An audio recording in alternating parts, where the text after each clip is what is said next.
Happy New Year, everyone. Christopher Ruocchio here, author of the Sun Eaters science fantasy series and 9-year veteran of the publishing industry, here with a very special video for you all. Now, at the beginning of December, I put the word out that if we reach certain benchmarks with regards to number of reviews of my work over on Amazon, that I would read the first chapter of book 6 of the Sun Eater series, Disquiet Gods. Now, I'm happy to report that we did hit those marks, and so here I am to make good on my promise. Now, for those of you who did not know, Disquiet Gods is out in stores on April 2nd of this year. If you would like to pre-order a signed copy of the book, a link to do so will be in the description of this video. You can order a signed copy, pre-order a signed copy from Quail Ridge Books, who are my local independent bookseller. Just make a note in the comments section as you are checking out online saying I would like my book signed and how you would like your book personalized. But if you ask for a quote, be specific as to what quote you want, and do not say Christopher can choose, because I will choose nothing. So please do be as specific as possible, and I will do whatever I can within reason. I reserve the right to not write certain things. But again, if you would like to pre-order a signed copy of the book, a link for that will be in the description. You will actually be able to read the book in its entirety, however, on the 16th of this month. My new publisher, Baen Books, is unique in the science fiction and fantasy publishing world in that they make their advanced reading copies, their electronic advanced reading copies, available for purchase to anybody who wants to check them out. I will be posting a link to that and a video about that in just a couple of weeks when it happens. So stay tuned. You will actually be able to read Disquiet Gods in just about 2 weeks. But enough talk. I promised you chapter 1 of the book, and I intend to make good on that promise. So without further ado, this is chapter 1 of Disquiet Gods. Chapter 1. The Shadow of the Empire. Song. A solitary voice rose up in song, as it did at the end of every watch of every day, from the parapet of the Aegiari temple that stood upon a spur of the Black Mountain at my back. I hardly heard it. After more than 200 years in exile, the prayers of the fire priests of Jad seemed to me no stranger than the sunset prayers of our chantry, though they too rang hollow in my ears. Prince Aldea had told me many times, and my good Nima had echoed him, that their prayers were the source of ours.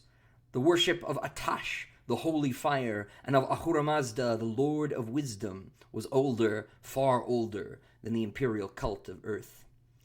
Our ancestors worshipped the fire and our Lord when men were children, the great prince told me often, voice quavering in his great-grandfatherly way. Your ancestors did not worship the earth until they burned her. I did not argue with him, though I might have pointed out that the manner of those prayers had come to his faith much later, in the clamor out of earth, when they had needed ritual and song for comfort in the bitter, lightless years that had carried their people to new suns. So it was with all the old religions, though each claimed not to have changed at all. Yet why should they not change? If the god of the fire priests was real, and there are gods that are, then surely his part of the universal story is not ended. Surely there are new revelations at hand and to come. That thought returned to me, who had received revelations of my own, time and again. In a younger man, the thought might have caught and kindled a fire of its own in my belly, but I was old, and the wind that blew the words of the fire priest's song back upon the mountain dragged my long and graying hair back with it, and stoked not the embers in my heart. It was mid-afternoon, the start of Uziran, that watch which ran from mid-afternoon until evenfall. Looking up, I could see the acolytes in robes of Jadian white, and the neophytes of the fire school in tunic and trousers of the same, moving toward the Aegiari. I did not move to join them, but gripped the iron rail. The metal was hot in the afternoon sun, red and huge as an apple in the pale sky, and I leaned my weight against it.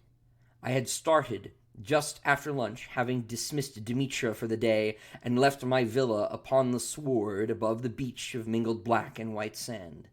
As I always did, I had set my sights upon Hephaestus, and walked the Scala Aspara, the white stair, to the fire school.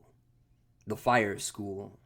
All across the galaxy, songs are sung of its shining towers, its sweeping colonnades, and intricately styled oriels. Legends are spun of duelists facing one another upon arched step bridges over steep-walled canals where the lavas of Hephaestos flow down to the sea, of odalisks oiled and clad in golden collars reclining for the delectation of their masters, of knives and of whispers in the dark. The songs are true, the legends mostly so. The Black Mountain, which the first cartographers named Hephaestos, and which the Jadians themselves called Kauf Adar, rose above all, its broken head cloud-crowned in the eggshell sky, its dark shoulders seeming frosted where the white towers and terraces gleamed. I had walked up the Scala Aspara earlier that afternoon, walked beneath the rows of date palms swaying in the wind and alongside the Grand Canal, until I came to Il Casa du Burkan, the volcano house, where the neophytes had their dormitories. The mountain was always burning, casting up its fires from the belly of the world. The Jadians had long ago tamed Hephaestos, directing its flows along canals and down cataracts where molten stone ran like water. To the men of Jad, this was as ordinary as rain. Always I would pass students taking their lunch upon the embankment, or a pair of old men playing at Duraja at a table overlooking the rivers of fire. Great columns of steam were always rising from the sea where fire and water met, and always there were boats dredging the lagoons to keep them from filling in. For 200 years and more, the island and the fire school had been my home. Adequately rested at last, I pushed myself off the rail and continued my walk, white shirt clinging to sweating flesh. I was feeling my age that afternoon, I well recall, in my knees and in the shoulder old Dr. Elkan had so painstakingly repaired.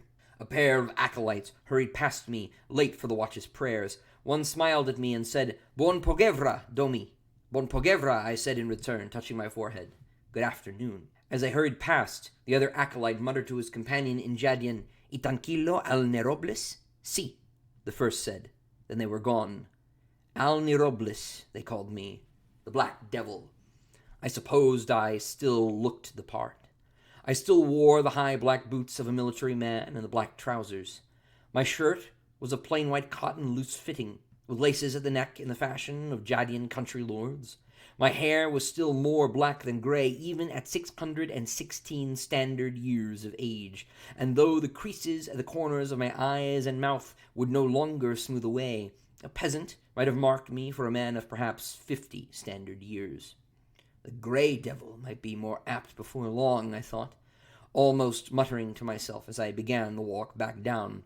I had a mind to visit the library where old Abdicalis maintained a collection nearly so fine as the Royal Library in Jahared, though it was a little thing when measured against the hoard at Colchis. Still, they had books out of earth, kept in temperature-controlled vaults beneath the stacks. Cassandra would be at her practice, and would remain so until sundown, when the neophytes were released to the evening meal. I left the terrace rail and went down an arcing stair of white marble onto an esplanade that overlooked the Grand Canal. Lava burbled in the channel below, flowing black and redly down its gentle incline at my left hand, 30 feet below the level of the esplanade. A reflecting pool shimmered to my right, surrounded on 3 sides by a low building fronted by horseshoe-arched colonnades. A heron trilled in the water and took flight, disturbed by my appearance. The entirety of the fire school was built along the gentler, lower slopes of Hephaestos, bisected by the Grand Canal, which ran almost due west from the mountain down to the Varkanan Sea.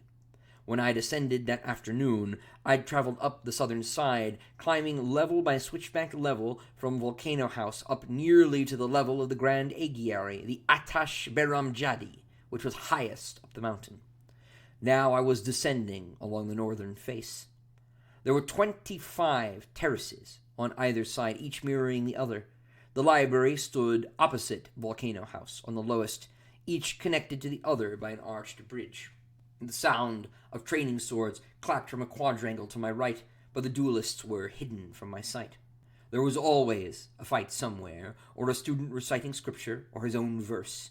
My hosts, the swordmasters, had permitted me to recite my own writings, and though they praised it and me, I think they humored me, in truth, and found my writings as unsophisticated as my sword work. Though I matched many of their masters 1-to-1, they found my imperial style clumsy and imprecise. Master Hydarnes had laughed when I first bested him, and called me Al Brutan, the Brute, and the masters had taken to calling me that when they did not call me Al Nerobles.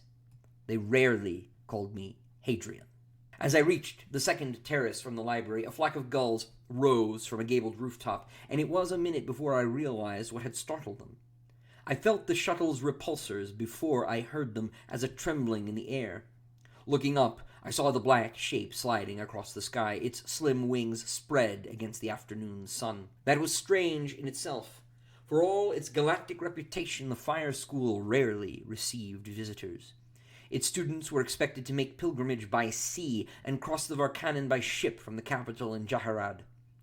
Occasionally, the prince himself or some other dignitary would visit by air, taking one of the cetacean flyers so loved by the Jadian people, with foil sails and filigreed hulls. This was an imperial shuttle, a black knife cutting the sky. I had not seen one in nearly 200 years.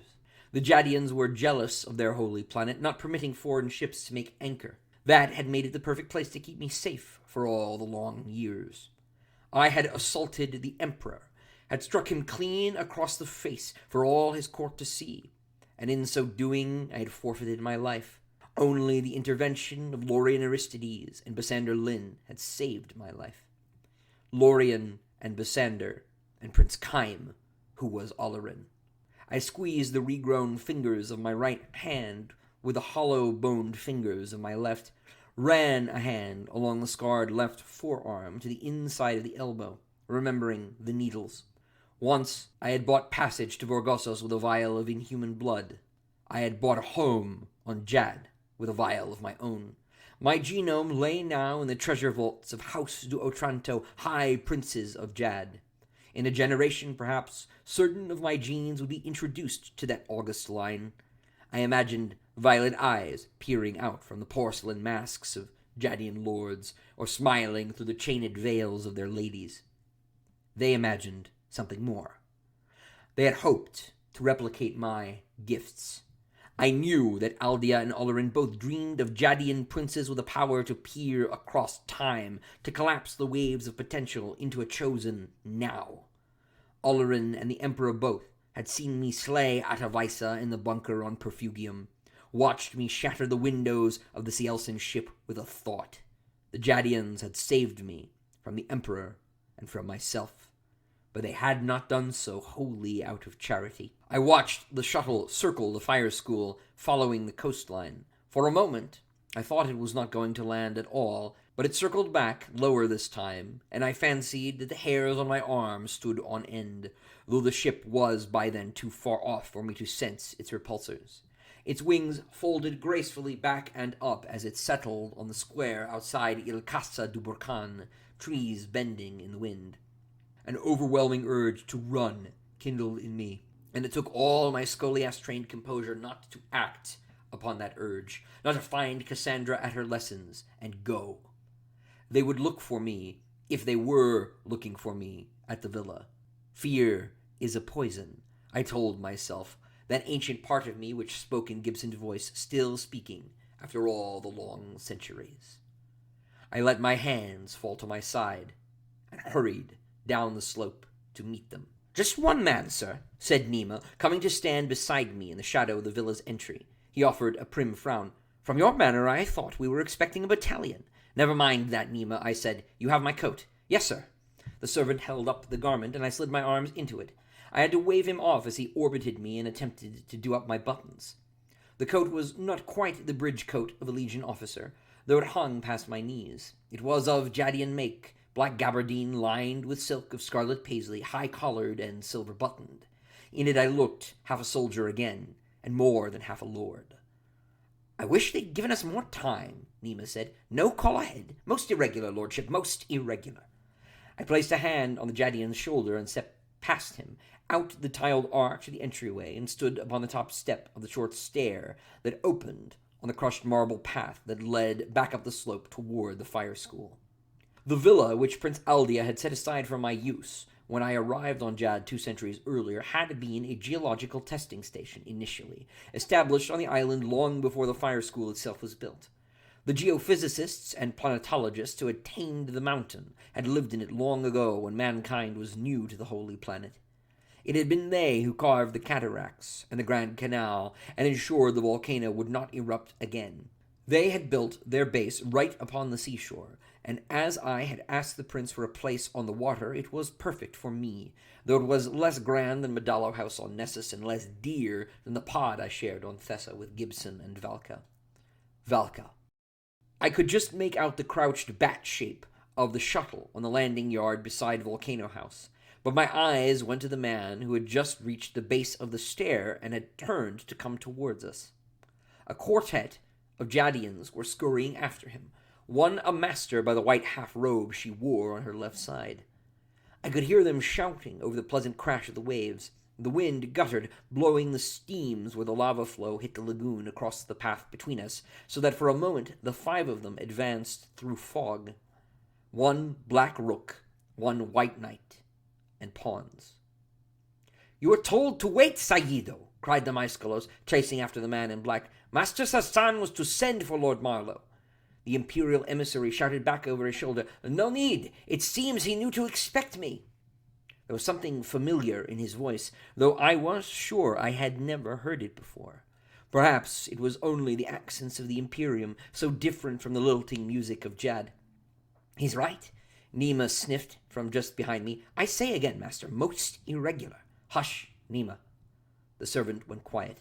The space immediately before the villa was clear of all but grass, and the man in black had reached the final bend in the path, and I marked him clearly through the parting curtains of mist, his Jadian satellites dragged along in his wake. He was not Palatine. He had neither the height nor the perfect symmetry of features. I guessed he was patrician, 2nd generation perhaps, or 3rd. He had no visible scars from the uplift procedures, as dear Polino had. His black hair was cut short in the best Legion officer's fashion, shaved close on the sides, oiled and neatly combed to the right on top. He wore an officer's black tunic buttoned up the left side, but neither collar tabs nor any badge of rank or office shone at shoulder or throat. His high boots might have been the twins of my own. He wore a pair of spectacles. That was the strangest thing. No patrician so young should need such an implement. They were rimmed in ivory and flashed in the red sun as he came to a halt on the crushed gravel. Beating his breast in salute, he clicked his heels. "Lord Hadrian Marlowe." I returned the gesture with cautious automation, unthinking. "Yes." Almost at once I wished that I had not saluted. I was not a soldier any more, not a servant of the Emperor. "I have been fighting for the last 3 years to get in to see you, Lord," he said. "I am Lieutenant Edouard Albay, Imperial Intelligence. I am come on a matter of special security to the Imperium. May we speak privately?" He glanced at Nima, then back over his shoulder at the approaching Jadians. As if on cue, the Maescalos, a tall, bronze woman with incongruously red hair, shouted, "10,000 pardons, Domi! This man was told to await your coming in Volcano House. He would not wait." "I've waited long enough," Edouard exclaimed, jostling with a woman in her attendants. "My lord, I must speak with you." My words had all deserted me, and I looked round at Nima, as if expecting an answer in the butler's studiously blank face. I was not certain what I had expected. An arrest? An assassin? I had been a guest of the Prince of Jad for so long that the solid empire, which had been as Olympus to me, a gleaming, beckoning Erewhon, had diminished, become a mere shadow at the fringes of my mind. The shadow cast by the lieutenant's shuttle had been only a part of that greater shadow. "Let him go, Anamara," I said to the swordmaster. The red-haired woman released him only haltingly. Edouard brushed his tunic with his hands, straightened his belt and baldric. "Thank you," he said. "Now, may I come in?" "No," I said flatly. "Say what you have to say, and be done." The young lieutenant's brow furrowed. "My lord," he began to protest, "minor matters of grave security to the Imperium." "I am wanted by the Imperium, Lieutenant," I almost shouted, bullying over him. She was only Tavrosi. The Emperor's words sounded fresh in my ears, as though it were William standing before me and not this poor lieutenant. "I bring a pardon, lordship, said Edward Albay, reaching into an inner pocket of his tunic. "A pardon," I sneered, surprised at my sudden anger. "Caesar should beg my pardon, sir." Lieutenant Albay blinked up at me and withdrew a packet wrapped in snowy vellum. He let his hands go to his side, not proffering the packet. "This is no joking matter, Lord." "No joking matter," I said, and felt my brows arch. "Did he tell you what he did?" "I have never met his radiance," Edward said. "My wife was but lately dead, and he offered me another," I said. "She would have lived had he but listened to me and left the field of battle when I told him to." I could sense Nima's discomfort coming off the men in waves, and Anamara and the other Jadians, too, seemed wrong-footed by my naked coldness. She was only Tavrosi. I left it to the lieutenant to respond, and he stood there a long moment, mouth half open. He lifted his free hand, dabbed delicately at an unseen bead of sweat at his hairline. "My lord," he said at last, advancing to the foot of the stairs between us, "we really should speak privately." "You will speak now, or not at all, Lieutenant," I said. Edouard chewed his tongue, clearly frustrated by his long delay and by me. 3 years, he said, he'd spent in orbit, waiting to be admitted to the planet of fire. The Jadians were, as I have said, jealous of their world, and doubly so in those days when the virus haunted the starways. The Imperial Embassy had learned of my presence some decades after my arrival on Jad, and had spent many long years attempting to have me extradited to Forum to face the Emperor's justice. Prince Aldea's viziers had fought the Emperor's logothetes to a standstill, and eventually they had surrendered. They had tried to get at me several times, had sent many consuls and apostles to speak with me. Once an inquisitor of the Chantry had come and been turned away in the capital. Why had this man been permitted when all those others were turned away? Lieutenant Albay thrust the white packet toward me. "Since you will not hear me, I am bidden to tell you to recall Cartea, my lord." My fingers, which had extended on reflex to take the man's letter, went suddenly numb. The packet slipped from my grasp and fell heavily upon the step. Cartea. A cold wind scoured the surface of my soul, carrying with it the swirl of snow, the stink of mold and ash, and the memory of a dining hall dominated by the headless statue of an emperor. "You will receive a call," his radiance had said. "We will find Doriaika's god, and when we do, we will kill it, you and I." "They found one?" I asked, and hid my shaking hands behind my back. I did not stoop to take the packet. "One of the Watchers." I understood then why the lieutenant had been so reluctant to speak in front of the Jadians, though I myself found I did not care. The call had come at last. "You understand now why it is imperative that you let me in to speak with you?" asked Lieutenant Albay. I frowned down at him, still bothered by his voice. There was something in it, something about the man I could not place. It was as if I knew him, as indeed I would. I did not know it then, but Edouard was to become one of my last and dearest friends. "For all I know, you could be an assassin," I said. "Perhaps you mean to overpower me. I am an old man, Lieutenant." I could feel the hilt of the sword in its thigh holster, its ivory hills graven in the shape of a winged lion. And yet he had spoken of Cartea, of that cold day alone in the ruins of Roth's Moor with the Emperor and his Lord Chamberlain. Surely he could only know about that meeting if word had come to him from Nicephorus or from the Emperor himself. An imperial assassin might know such things, but would the Emperor hand one of the galaxy's greatest secrets to a man certain to be captured by the Jadians, should he make his attempt, win or lose? I thought not. "I told you," the lieutenant said. "I'm Legion Intelligence." "You're lying," I said, but did not say, "You're Hapsis." Hapsis was the Emperor's own contact division, a secret intelligence corps tasked with uncovering the mysteries of the cosmos, of the ancient and long-dead empires that officially did not exist. Lying? The lieutenant made as if to remove his spectacles, but seemed to think better of it, and let his hands fall. "You're no lieutenant," I said, pointing to his shoulders. "You wear no badge." For a moment I thought the young man would speak plainly, but still it seemed the presence of the Jadians held his tongue. "My lord, we came all this way." "We?" My eyes went to the pale heavens, as if I expected to spy his ship beyond the roof of the world. His eyes went to Master Anamara. "My lord, I am forbidden to speak with any man but yourself." "Then be silent." "Can we not speak privately?" The lieutenant's voice rose in pitch as he stooped to collect his fallen packet. I studied Edouard then for a long and silent moment. I could not decide what it was about the man's round, pale face that seemed so familiar to me.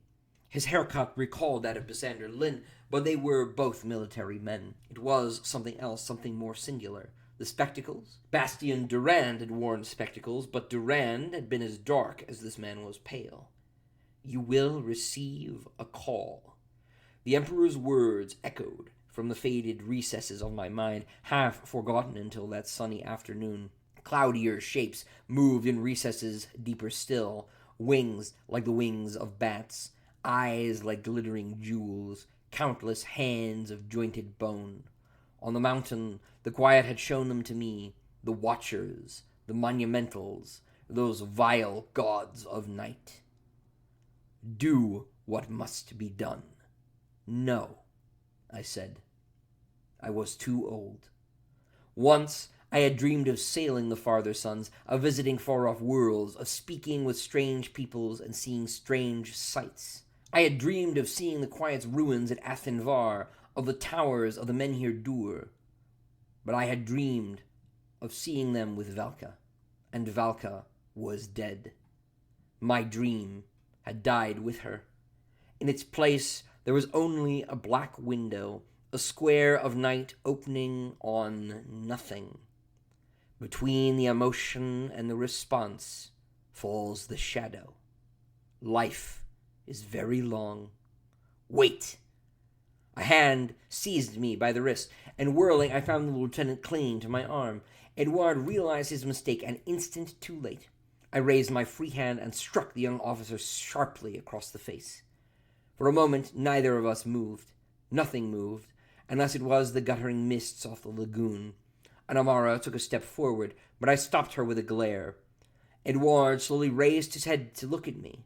My ring had left a thin tear beneath his eye, and his spectacles had clattered to the crushed marble of the path, but he offered no complaint. Still not speaking, he straightened, and did the most remarkable thing I have ever seen a man so reprimanded do in all my life. He raised his head, defiant, and presented his other cheek. I almost laughed. Almost. But I shook my head, embarrassment sliding like egg down my face. I turned to go instead.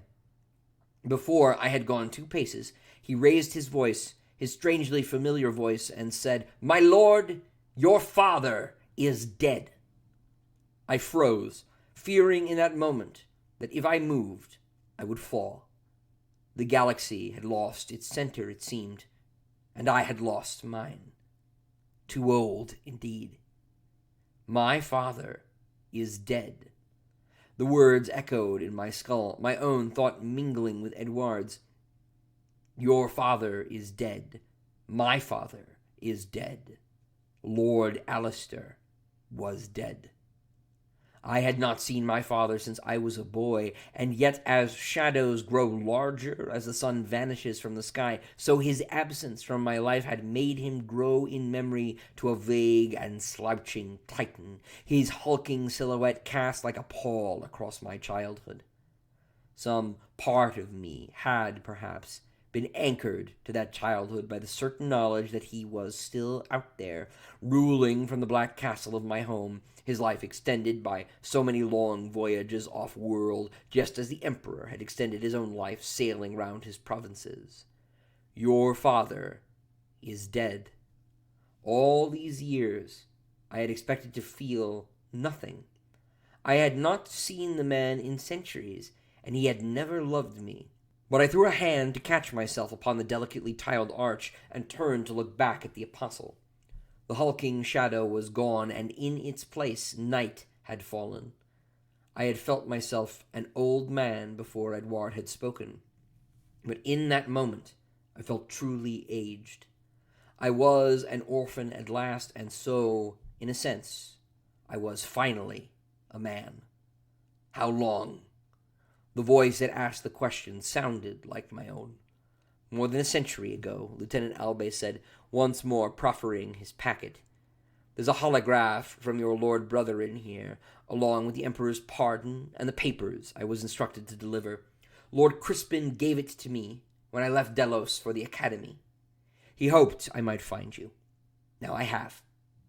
Nima advanced and took the apostle's envelope and withdrew on slippered feet, his head bowed. "Delos." I echoed the old name, and marked at last what it was about the young officer that seemed so familiar. "You're from Delos." His accent. His voice had the clipped consonants and genteel polish of the Delian high style, an ancient mode. He sounded like the villain in a Eudoran mask. He sounded like me, or like I had done so long ago. "From Maetwa," he said, and the recognition of a fellow countryman in that distant country was an ache as sweet as the news of my father's death was sour. To hear the clean music of home once more intensified the sense of loss the man had piled on me mere moments before. Of lost time. My family has served yours now for 5 generations, beginning shortly after you left. I am the second to enter imperial service." The man had not yet bent to collect his spectacles. Without them, his round and earnest face seemed almost the face of a child. "Leave me," said the old soldier in the arch. "Lord Marlowe, if you will but read the report, there is a letter from Sir Friedrich Oberlin. We will remain at anchor for some weeks yet while we resupply. I said leave." I practically bellowed the words. "The Lord Marlowe you came to find no longer exists, boy. Go back to your masters. Tell them he's dead. We need your help, Lord," the lieutenant said. "The Empire needs your help." "Damn the Empire," I said. "What is the Empire to me?" The man had no reply ready-made for that, and stammered, "Do you care so little for your own people?" "My people are dead," I said and thought, "save one, and she is safe here. Good day, Lieutenant." I turned and re-entered the house as Anamara and the neophytes laid hands on the lieutenant and led him, half broken by the experience, I think, back along the path to Volcano House. And that's the end of Chapter 1. As I mentioned at the top of the video, to read the rest of the book in just 2 weeks, on the 16th of January, do keep your eyes peeled, because the advanced reading copy will be made available for purchase to anybody who wants it through Bain.com. Until then, ladies and gentlemen, stay well.